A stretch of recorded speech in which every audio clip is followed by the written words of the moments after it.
Clark just left a comment on the internet that has everybody talking. It was 2 sentences. It was directed at LeBron James. And it was so perfectly delivered that even LeBron fans had to laugh. Nobody saw this coming from Clark, and yet somehow it feels... It really does feel like something she would do, which is why the moment landed the way it did. But to understand why it blew up, you have to rewind to where it started. With LeBron James. As usual, the story begins in LeBron's orbit.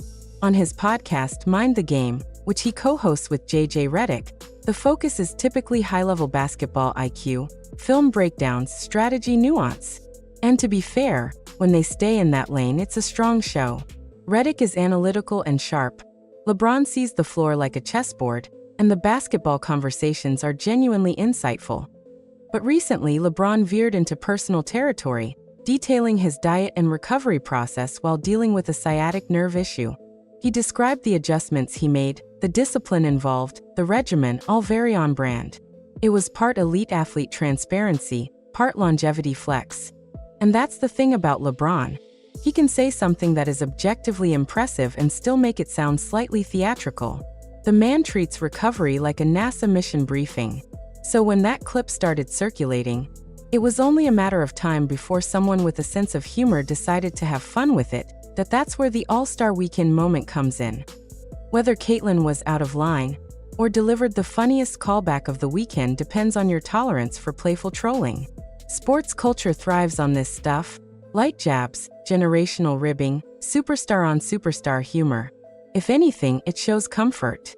You don't poke fun at icons unless you feel secure enough to do it. And let's be honest, moments like that are good for the league.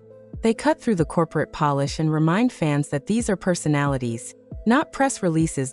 So the real question isn't whether it crossed a line, it's whether we want our stars to have personality, or just PR training.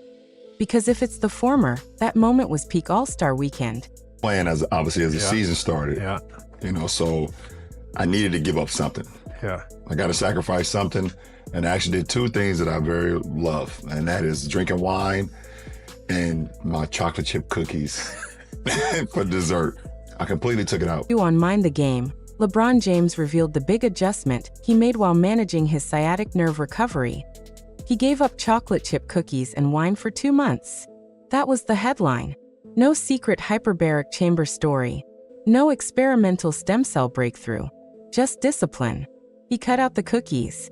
He set the wine glass aside. For 8 full weeks, he decided indulgence could wait.